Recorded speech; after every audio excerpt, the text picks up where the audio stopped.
Good morning बच्चों। बच्चों हम लोग अर्थमेटिक प्रोग्रेशन पढ़ रहे हैं क्लास 11th की चित्रा पब्लिकेशन की बुक से। तो बच्चों कल के वीडियो में हम लोगों ने अर्थमेटिक प्रोग्रेशन का कॉन्सेप्ट समझा था कि अर्थमेटिक प्रोग्रेशन क्या होता है, इसके व्यापक पद कैसे निकालते हैं और इसका सारांतर क्या होता है, इसके अंत से यदवा पद कैसे ज्ञात करते हैं, इनके फार्मूले के बारे में, इनके कॉन्सेप्ट के बारे में कल हम लोगों ने डिस्कस किया था। ठीक है, तो एक बार फिर से रिवीजन के तौर पर देख लेते हैं कि nवा पद अर्थमेटिक प्रोग्रेशन का अगर हमें निकालना है तो उसके लिए फार्मूला tn बराबर a plus n minus 1 into D लेते हैं। अंत से nवा पद ज्ञात करना है तो an बराबर l minus n minus 1 into D का फॉर्मूला यूज करते हैं और किसी भी समांतर श्रेणी में आदि से तथा अंत से समदूरस्थ पदों का योग सदैव प्रथम पद और अंतिम पद के योग के बराबर होता है और ये मान अचर होता है। और कॉमन डिफरेंस निकालने के लिए ऑलवेज हम दूसरा पद माइनस पहला पद और तीसरा पद माइनस दूसरा पद, इसको जब देखते हैं कि इक्वल है तो हम कहते हैं सीक्वेंस समांतर श्रेणी में है। तो इसी के बेस पर आज हम चित्रा पब्लिकेशन की बुक से अर्थमेटिक प्रोग्रेशन से रिलेटेड एक्सरसाइज 9.2 करने वाले हैं। ठीक है, तो इस एक्सरसाइज को अच्छे तरीके से समझने के लिए, अच्छे तरीके से आपको ये पूरा आ जाए, इसके लिए ये जरूरी है कि इस वीडियो को पूरा एंड तक बिना स्किप किए हुए देखिए और इसको अच्छी तरीके से समझिए। ठीक है, तो आइए अब हम स्टार्ट करते हैं एक्सरसाइज 9.2 चित्रा पब्लिकेशन की बुक से। और बच्चों ये एक्सरसाइज है, इस एक्सरसाइज 9.2 है। 9.2 में यहां से हम शुरू कर रहे हैं और ये क्वेश्चन नंबर ए सी तक इस पेज पर दिया हुआ है। तो यहां से हम पहला क्वेश्चन स्टार्ट करते हैं। देखिए पहला क्वेश्चन जो दिया है उसमें कह रहा है किसी समांतर श्रेणी का यनवा पद, एक्सरसाइज 9.2 का फर्स्ट ए पार्ट जो इसका है उसमें है an बराबर 2n माइनस 1 और इसका सातवां पद ज्ञात करना है।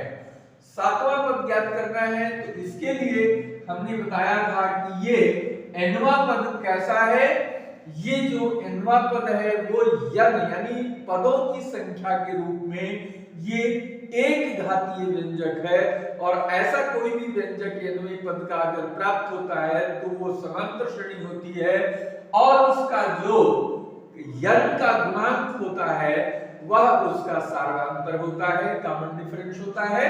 तो सिंपली हम इसको कह सकते हैं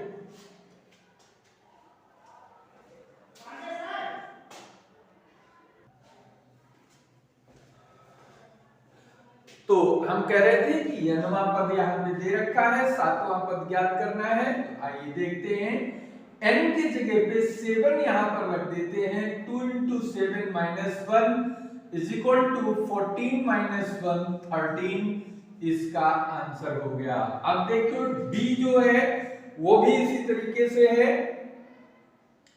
इस b में थोड़ा सा डिफरेंस है। b में दे रखा है k plus 2 gamma 4k minus 6 3k minus 2, तीन क्रमागत पद हैं जो एपी में हैं।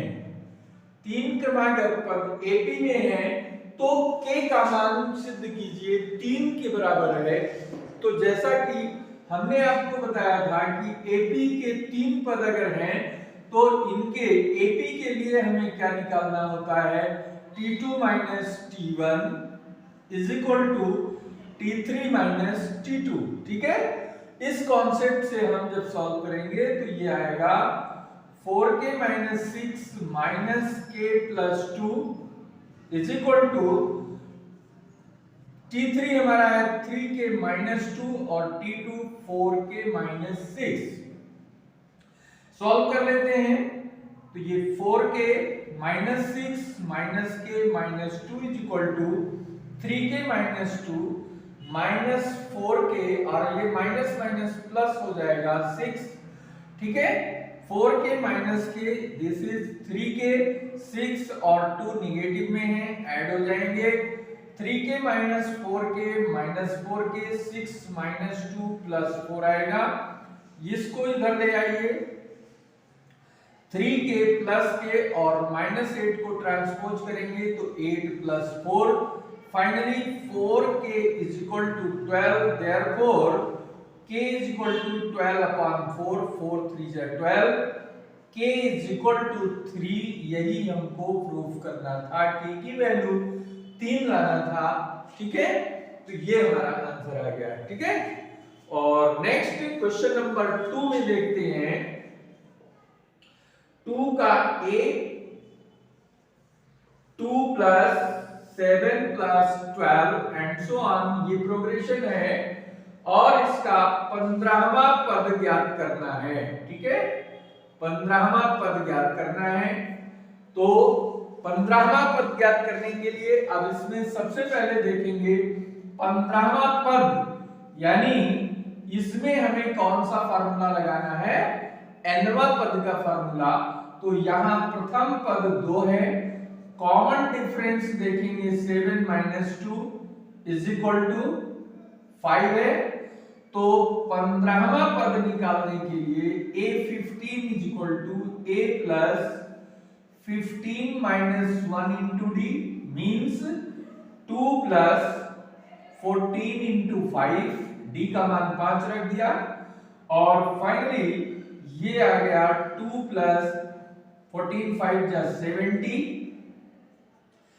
72, यानी a15 is equal to क्या आया 15 72। ये आंसर 15वां पद कितना हो गया, इतना हो गया। ठीक है, तो ये है, इस तरीके से हम और भी जो पद हैं उनको निकाल सकते हैं। यहां से इसको पॉज करके आप लोग नोट कर लेंगे।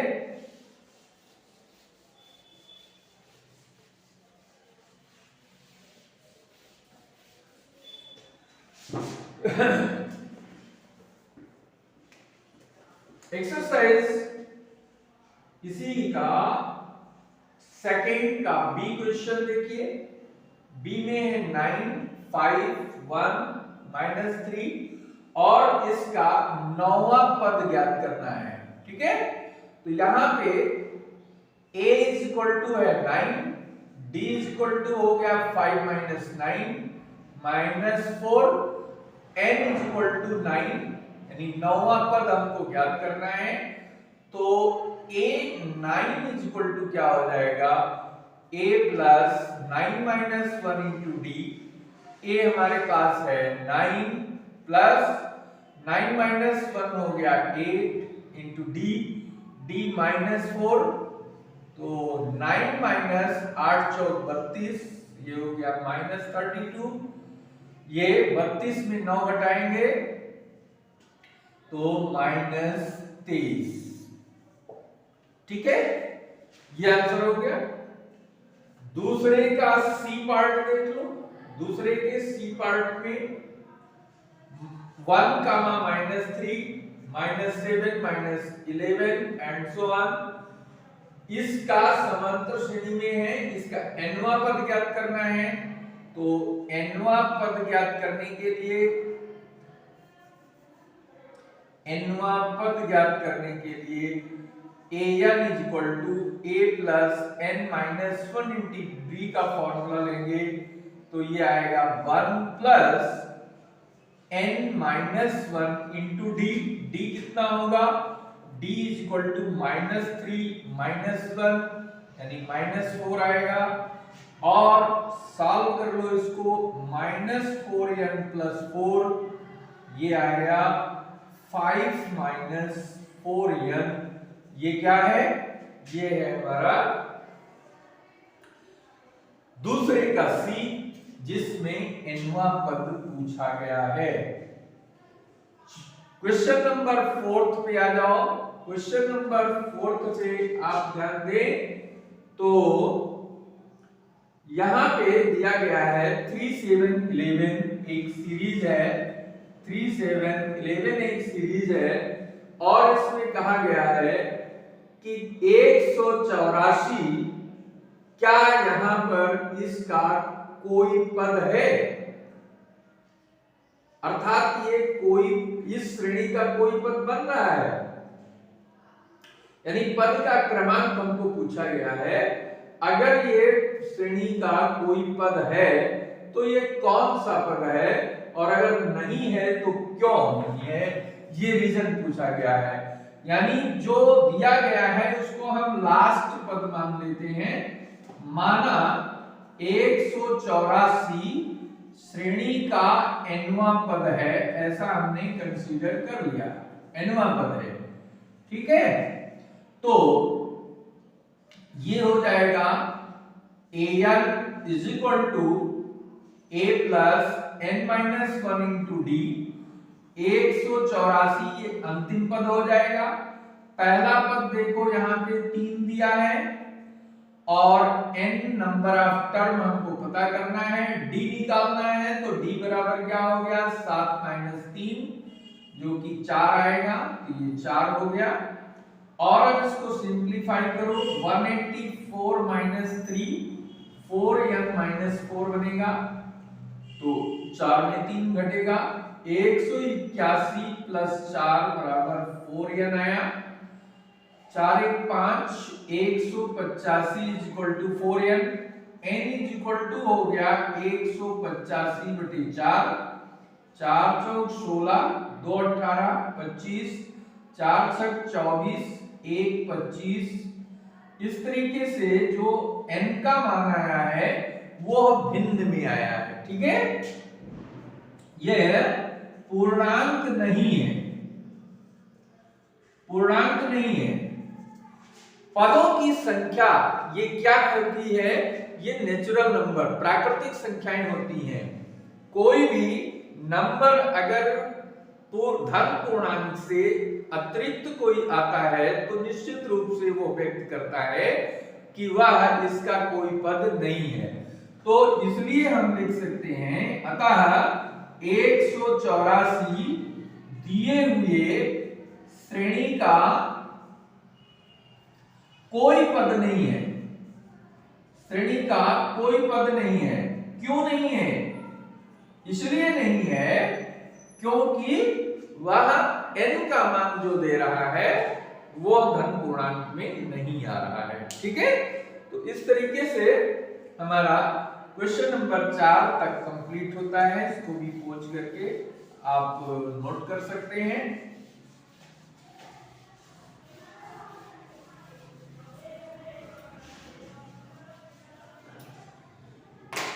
क्वेश्चन नंबर 5 पे आइए। क्वेश्चन 5, इसमें भी पूछा गया है 76 सीरीज है, 76, 72, 68 एंड सो ऑन। इसका कौन सा पद शून्य है? कौन सा पद शून्य है ये पूछा है। तो इस प्रकार के क्वेश्चन में हमने आपको बताया कि जो कौन सा पद यानी अंतिम पद की बात कर रहा है, तो हम मान लेते हैं कि इसका जो nवां पद है वह शून्य है, ठीक है। ऐसा हमने सपोज कर लिया। तो यहां पर a पहला पद 76 है, कॉमन डिफरेंस 72 माइनस 76 यानी -4 है, और n ज्ञात करना है, और लास्ट पद हमारा 0 है। तो इसका फार्मूला जो हमारे पास है n-1 into d is equal to 0 हो जाएगा। 76 a का मान रख दिया, n-1 इंटू -4 इक्वल टू 0, ठीक। अब इसको सॉल्व कर लो। 76 minus 4n plus 4 equal to 0। 76 plus 4 जोड़ेंगे 80 minus 4n equal to 0। 4n equal to 80 आएगा है। तो इसलिए n का मान 80/4 यानी 20। 20वां पद शून्य होगा, अर्थात श्रेणी का 20वां पद शून्य होगा। ठीक है, तो ये पूछा गया था, ये हमने आंसर दिया। इसी तरीके से पांचवें का बी पार्ट है, इसमें भी पांचवें के बी में 4, 9, 14 का कौन सा पद 104 है? कौन सा पद 104 है, ऐसा पूछा है। तो यहां पर भी बिल्कुल ऐसा ही कर सकते हो। ये पहला पद दे रखा है और डी देखोगे 9 माइनस 4 5 आएगा। लास्ट पद यहाँ पे 104 है। एन नंबर ऑफ टर्म निकालना है, तो सिंपली इसको यहाँ पे हम सॉल्व कर सकते हैं। A N is equal to L is equal to A plus N minus 1 into D. 104 ये लास्ट पद हो जाएगा। पहला पद है 4 plus N minus 1 into d. D is equal to हमारे पास 9 माइनस 4 5 आया है। तो 100 ये -4 इधर करने से या फिर ऐसे कर लो -4 is equal to 5 n minus 1। 100 is equal to 5 n minus 1। This implies that 100 upon 5 is equal to n minus 1। n minus 1 is equal to 20। n is equal to 20 plus 1। 21वां पद इसका 104 आएगा। इस श्रेणी का जो श्रेणी हमारे पास दी है 4, 9, 14 एंड सो ऑन, इसका 21वां पद 104 बन रहा है। ठीक है, तो ठीक इसी तरीके से इसका सी पार्ट भी पूछा गया है। इसको आप लोग अपने से करेंगे और इसमें कोई दिक्कत नहीं आएगी।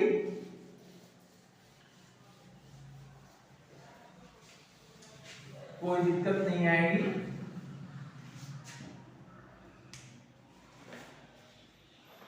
क्वेश्चन नंबर 6 देखिए। इसमें a part 3, 5, 7 and so on 51 last पद दे रखा है। 51 में कितने पद हैं? में कितने पद हैं ऐसा पूछा है। ठीक है, इसमें क्या पूछा है? a बराबर 3 दिया हुआ है। d निकालेंगे 5 माइनस 3 2 आएगा। n का मान ज्ञात करना है और लास्ट पद 51 है। तो l is equal to a plus n minus 1 into d में रखने पर इससे हमको मिलेगा 51 is equal to 3 plus n minus 1 into 2। 51 minus 3 is equal to 2n minus 1। ये 11 में 3 घटेगा 8। 48 इज इक्वल टू बाई 2 कर दो n माइनस 1। ये 24 is equal to n minus 1। ठीक है, n is equal to 24 plus 1 means 25वां पद। ठीक है, 25वां पद इसका कितना होगा? 51 है, ये निकालना है। ठीक, तो इसी तरीके से आप इसका सेकंड पार्ट भी कर सकते हैं। सेकंड पार्ट क्या है? 6b में 6b में कह रहा है दो अंकों की कितनी संख्याएं 7 से विभाज्य है। दो अंकों की कितनी संख्याएं 7 से विभाज्य है। तो सबसे पहले हम हम ये सोचते हैं कि 2 अंकों की सबसे छोटी संख्या कौन सी है जो 7 से विभाजित हो रही है। तो इसको अगर हम देखें तो 10 के बाद 10 से स्टार्ट होता है 2 अंकों की संख्या, 10, 11, 12, 13 ये, और 99 तक की संख्याएं 2 अंकों की होती हैं। तो इसमें स्टार्टिंग सबसे छोटा नंबर जो होगा हमारे पास 14, ये 14 ऐसा नंबर है जो 7 से विभाज्य है, फिर 21 है, फिर 18 है, 28 है, एंड सो ऑन। लास्ट जो हमारा है वो 98 है, 99 से पहले, ठीक है। ये भी 7 से डिविजिबल है। तो 7 से विभाज्य होने वाली, जो 7 से पूरा पूरा कट जाती हैं, उन संख्याओं की एक श्रृंखला हम यहाँ पे लिख लेते हैं। तो इसमें देखते हैं कि इसमें पहला पद 14 है और जो कॉमन डिफरेंस है वो 7 आ रहा है, लास्ट पद 98 है और इसमें हमको फाइंड करना है कितने पद हैं इस श्रृंखला में। तो वही formula an = a + n - 1 * d का प्रयोग करेंगे तो ये मिल जाएगा 98 = 14 + n - 1 * 7। 98 - 14 = 7n - 7, ऐसे भी ब्रैकेट खोल करके लिख सकते हो।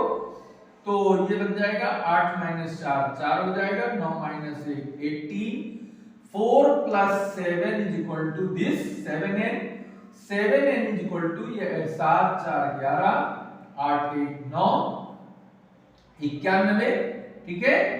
तो n की वैल्यू हो गई 91/7 जो कि आता है 13। इस श्रेणी में कुल कितने पद हैं? 13 पद हैं, ठीक है।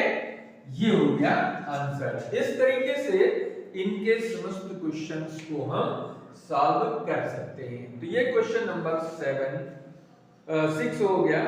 और अब हम क्वेश्चन नंबर 7 की बात करते हैं। इसको भी पोच करके आप अपनी कॉपी में नोट कर सकते हैं। बहुत ही इंटरेस्टिंग एक्सरसाइज है और बहुत मजेदार इसका कॉन्सेप्ट है, बड़ा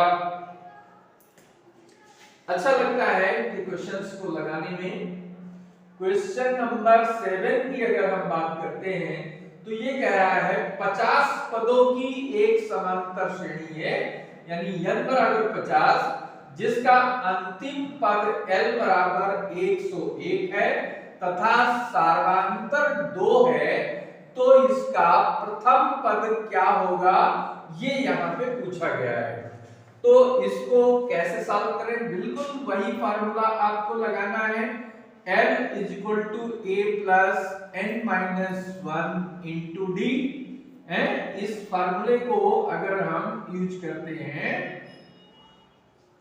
तो l 101 है, a की वैल्यू पता करनी है, n 50 है, -1 d की वैल्यू 2, और ये बन रहा है 101 a प्लस ये 50 - 1 49 * 2, 101 = a + 98।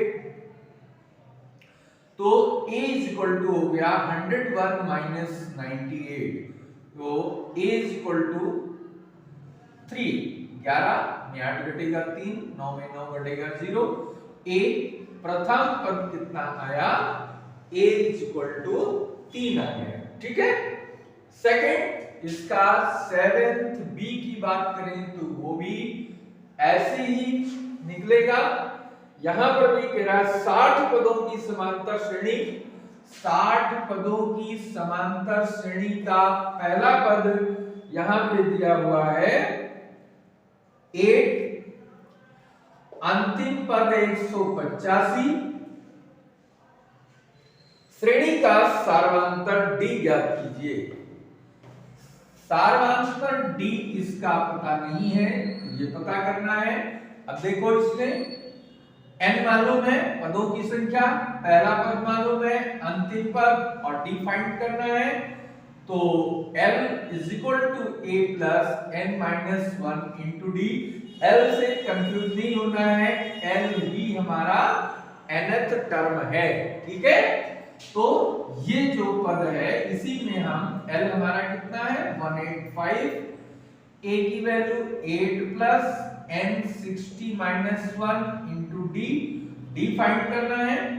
तो 185 minus 8 is equal to 59d। इसको सॉल्व करो, 15 में 8 घटेगा 7, ये हो गया 7, 177, 59d। therefore d is equal to, ये बन रहा है 177 अपॉन 59। 59 से इसको डिवाइड करोगे तो 3 9 27, 3 5 15, 2 17, 3 से कैंसिल हो जाएगा, d की वैल्यू आएगी 3। सारांतर निकालना था जो कि हमने इस तरह से निकाल दिया, ठीक है। तो इसको भी आप पॉज करके अपनी कॉपी में नोट कर सकते हो।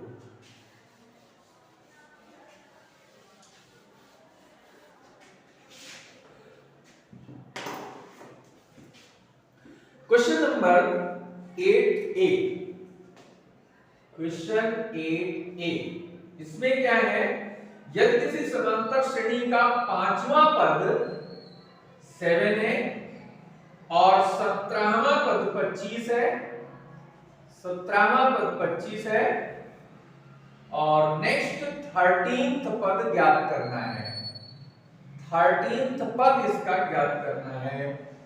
तो इस तरीके से हमें इसकी वैल्यू बतानी है, 13th पद की वैल्यू बतानी है। तो किसी समांतर श्रेणी का पांचवा पद 7 है, 17वां पद 25 है, 13वां पद कितना होगा ये हमको पता करना है। तो अब देखो यहां पर ना तो a मालूम है पहला पद और ना ही इसका सर्वांतर d मालूम है। तो सबसे पहले हम इसका मान लेते हैं कि श्रेणी का प्रथम पद a है और सार्वांतर d है, ऐसा हमने मान लिया। अब इसमें तो a प्लस 5d को क्या लिख सकते हैं, a plus 5 minus 1 into d, यानी a plus 4d is equal to 7, equation 1 बनेगा। ठीक ऐसे दूसरा a प्लस 17 माइनस 1 यानी 16 d इज इक्वल टू 25, ये सेकेंड इक्वेशन बनेगा। हमारे पास a और d में दो रैखिक समीकरण प्राप्त हो गए दो वेरिएबल्स में।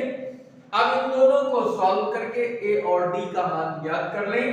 तो देखिए इक्वेशन 2 में से एक को घटाने पर अगर हम ऐसा करते हैं तो एक मान हमको मिल जाएगा, a प्लस 16d बराबर 25, a प्लस 4d बराबर 7, माइनस करने पर साइन चेंज हो जाता है, 16 में 4 घटेगा 12d, 25 में 7 घटेगा 18, इसलिए d का मान आया 18/12, 6 दूनी 12, 6 त्रिक 18, 3/2 यानी 1.5d का मान निकल आया, d 1.5 निकल आया। अब d का मान जब हमको पता चल गया तो d का मान हम समीकरण 1 में रख दे तो a का मान निकल आएगा।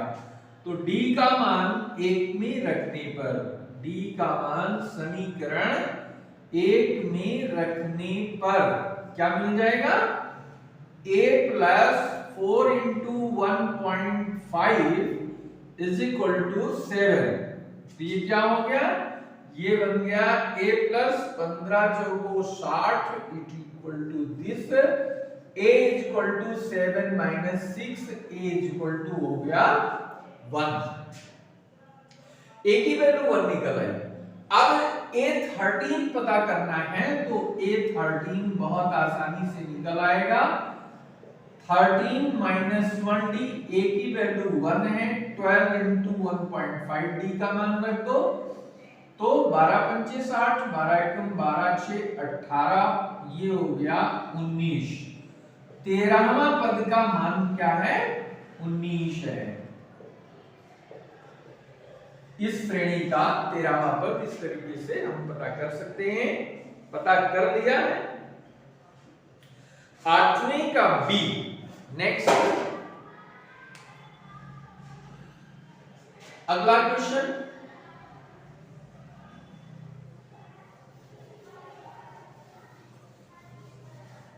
बिल्कुल इसी पैटर्न का है। 8वें का बी अगर हम देखते हैं कि किसी समांतर श्रेणी का nवां पद 1/n है और nवां पद 1/m है। ठीक है, तो ये दो तथ्य यहां पे दिए गए हैं और पता करना है mnवां पद क्या होगा। mnवां पद क्या होगा, ये वैल्यू हमको निकालनी है। निकालनी नहीं बल्कि इसको प्रूव करना है बराबर 1 है, ये सिद्ध करना है। ठीक है, ये सिद्ध करना है। तो इसके लिए भी बिल्कुल माना श्रेणी का पहला पद a है और इसका सार्वधातुक d है।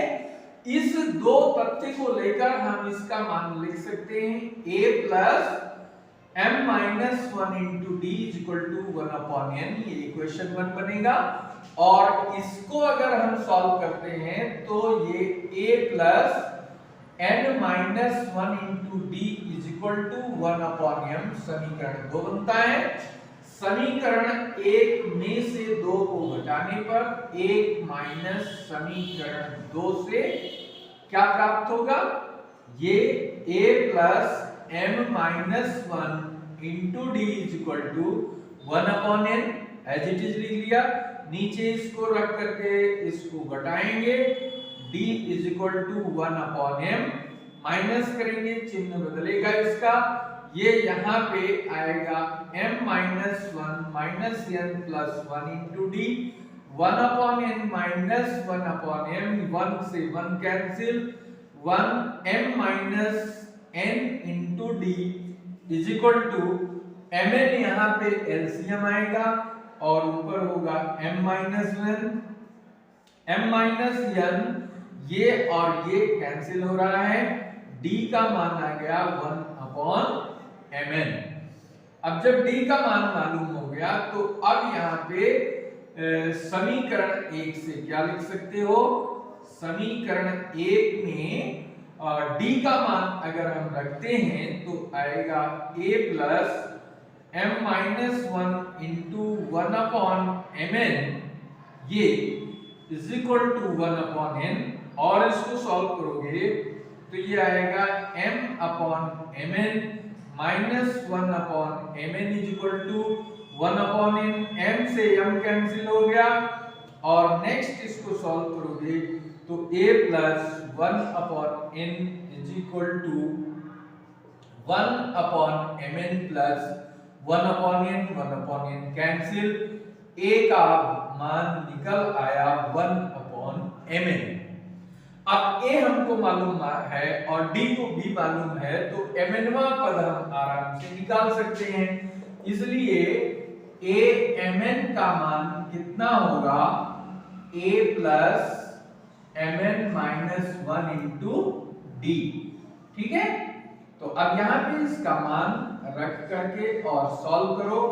1/mn plus mn-1 into 1/mn और ओपन कर दो ब्रैकेट तो ये बनेगा mn/mn माइनस 1/mn, ये इससे कैंसिल हुआ और ये इससे कैंसिल हो जाएगा तो a-mn की वैल्यू 1 निकल के आ गई और यही हमको प्रूफ करना था।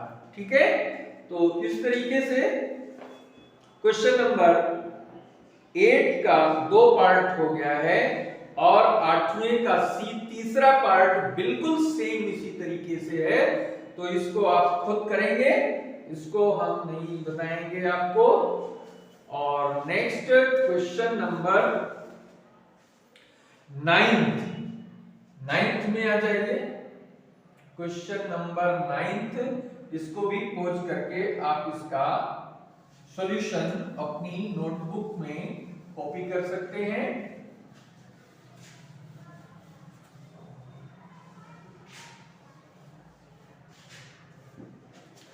क्वेश्चन नंबर 9 का ए,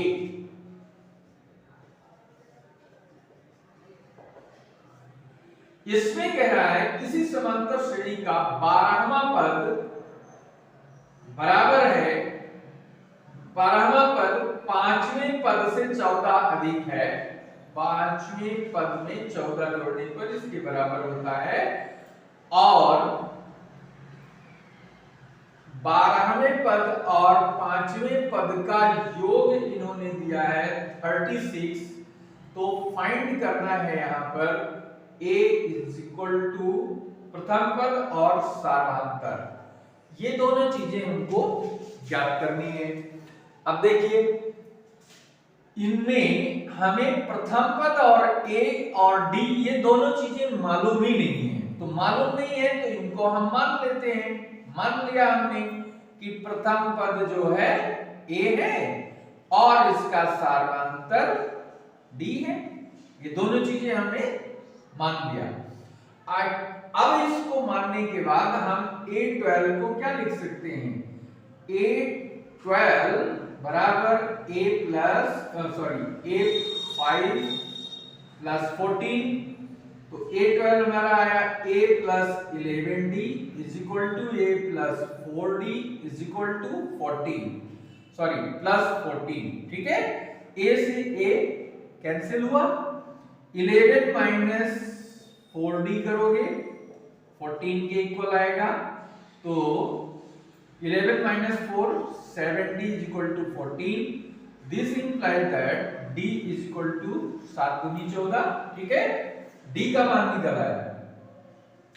अब यहां पे अगला जो दे रखा है कि A12 plus A5 is equal to 36, तो इसमें A plus 11D plus A plus 4D is equal to 36, 2A plus 11 4 15D is equal to 36, 2A plus D की वैल्यू 2 है, 2 रख दो 36 हो गया, 2A plus 30 is equal to 36, और इसकी वैल्यू यहां रखें तो therefore 2A is equal to 36 minus 30, then 2A is equal to 6, therefore A is equal to आ गया 6/2 यानी 3, therefore A is equal to 3 मालूम हुआ और D is equal to 2, और यही दो वैल्यूज हमको फाइंड करना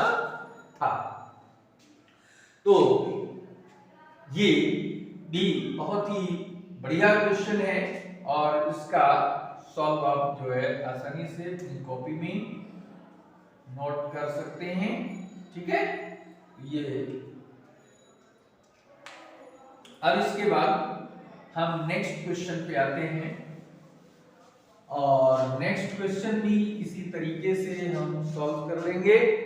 देखिए, ये एक 8B जो हमारे पास है वो एक प्रमेय जो यहाँ पे लिखा है, अंत आदि और अंत से समदूरस्थ पदों का योग श्रेणी के प्रथम और अंतिम पद के योग के बराबर होता है। तो यहाँ पर हम मान लेते हैं कि समांतर श्रेणी का प्रथम पद जो है वो A है, कॉमन डिफरेंस इसका D है, और इसका अंतिम पद L के बराबर है, ठीक है। तो आदि से n वां पद क्या होगा, आदि से n वां पद an बराबर ये लिखा जाएगा a plus n minus 1 into D, और अंत से n वां पद का मान ये l n बराबर a प्लस n माइनस ये आएगा L minus n minus 1 into D. अब इनको जोड़ेंगे तो अकॉर्डिंग टू क्वेश्चन अगर हम बात करें प्रश्नानुसार तो an प्लस ln का मान क्या होगा, ये है a plus n minus 1 into D plus l minus n minus 1 into D. ये पार्ट कैंसिल हो गया, क्या आया ये वैल्यू हमारे पास निकल के आई a प्लस l। a क्या है प्रथम पद और l है अंतिम पद, और यही हमको प्रूफ करना था। ठीक है, तो ये भी बहुत ही मजेदार क्वेश्चन है। और इसके बाद हम नेक्स्ट क्वेश्चन नंबर 10 पे चलते हैं। इसको भी आप पॉज करके नोट कर लें। क्वेश्चन नंबर 9, ये 9th था, ठीक है, 9th हो गया। और अब हम क्वेश्चन नंबर 10 की बात करते हैं। क्वेश्चन नंबर 10 में देखिए एक समांतर श्रेणी दे रखा है 24, 24, 23 and 1/4, 22 and 1/2 and so on. ये कौन सा पद पहला ऋणात्मक है, कौन सा पद प्रथम ऋणात्मक पद है, ये पता करना है। इस श्रेणी का कौन सा प्रथम ऋणात्मक पद है। तो यहां पे a का मान 24 दे रखा है और d का मान निकालोगे तो 23 1/4 में 24 घटा दो, 4 तिहाई 12, 4 तिहाई 12 और 4 दूनी 8, 1 9 प्लस 1 93, ये आएगा 93/4 माइनस 24। ये वैल्यू हो गई 93 और 4 चौक 16, 4 दूनी 8 1 9। 4 एलसीएम लेकर के सिंप्लीफाई करो तो ये आएगा -3/4। -3/4 ये कॉमन डिफरेंस है, तो माना nवां पद प्रथम ऋणात्मक पद है, तो क्या हो जाएगा ये tn, ऋणात्मक का मतलब लेस देन 0। ठीक है, तो अब इसको a plus n minus 1 into D less than 0 में रखेंगे तो a का मान है 24 plus n minus 1 into d, D यानी -4, 3/4 लेस देन 0। और सॉल्व कर लो इसको, 24 minus 3 n minus 1/4 less than 0। 4 से दोनों तरफ गुणा कर दो, 4 चौक 16, 4 गुना 8 96, 3n माइनस 1 लेस देन 0। तो ये हो जाएगा 3n minus 1 minus 96 greater than 0। Minus से गुणा करने पर इनइक्वालिटी बदल जाती है, तो ये बन जाएगा 3n minus 1 greater than 96, n minus 1 greater than 96 by 3, 3 3 जा 9, 3 2 जा 6, n is greater than 32 plus 1 35, n is greater than 33, therefore n बराबर होगा 34। ठीक है, अर्थात 34वां पद प्रथम ऋणात्मक पद होगा।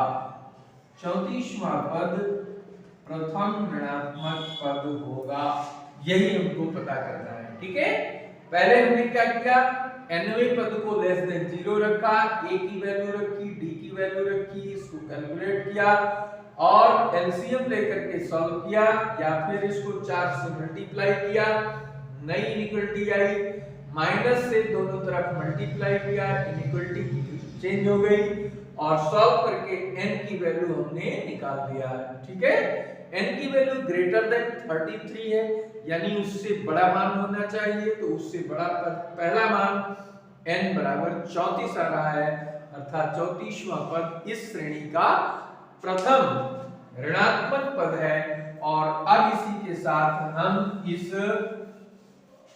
एक्सरसाइज का अंतिम क्वेश्चन लेने जा रहे हैं और इस क्वेश्चन में कॉम्प्लेक्स नंबर का कॉन्सेप्ट थोड़ा सा यूज हुआ है।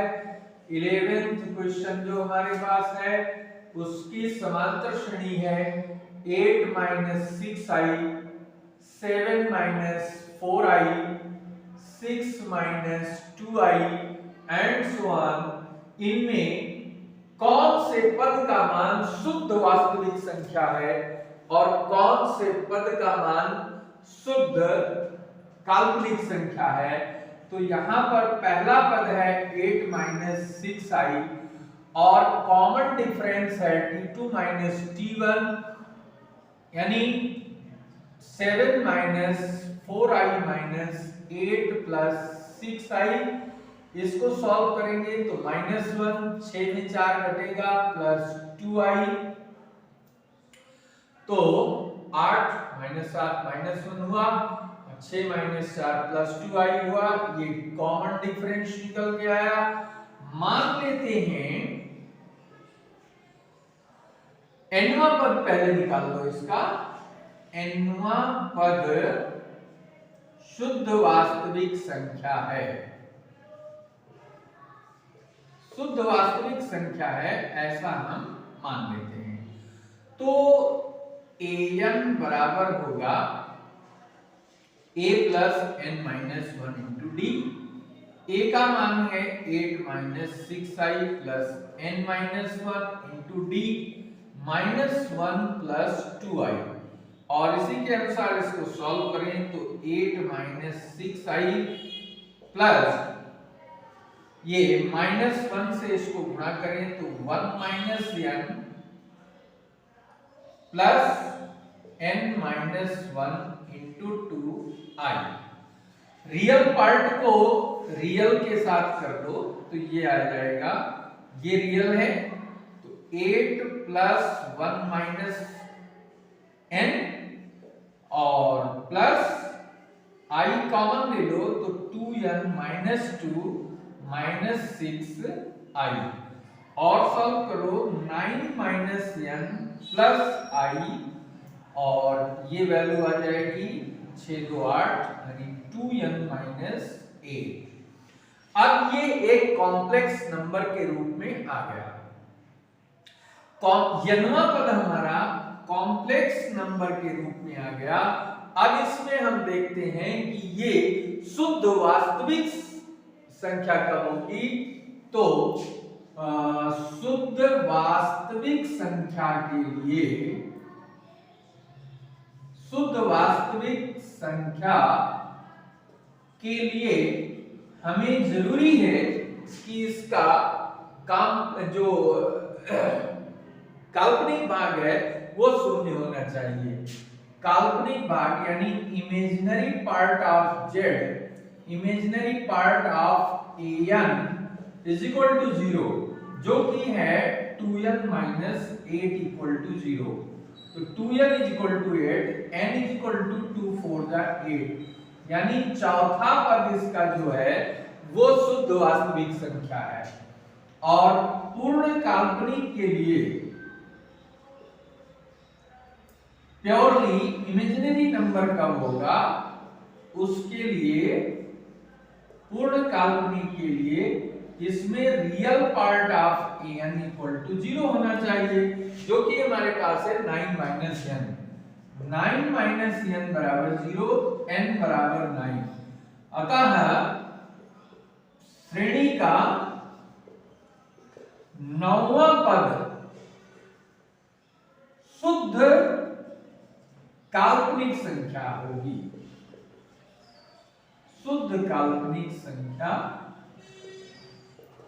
होगी। ठीक है, तो श्रेणी का जो चौथा पद है वह शुद्ध वास्तविक संख्या होगा और श्रेणी का जो 9वां पद है वह शुद्ध काल्पनिक संख्या होगा। और इसी तरीके से हम जितने भी क्वेश्चन इस कॉन्सेप्ट के हैं वो हम अच्छी तरीके से सॉल्व कर सकते हैं। तो मुझे पूरी उम्मीद है कि इस एक्सरसाइज का हर एक क्वेश्चन आप सबको बहुत अच्छे से क्लियर हो गया होगा। किसी प्रकार की कोई प्रॉब्लम या जो 2 क्वेश्चन हमने छोड़ दिए हैं अगर वो क्लियर नहीं है या आपको कोई प्रॉब्लम होती है तो कमेंट में जरूर लिखें।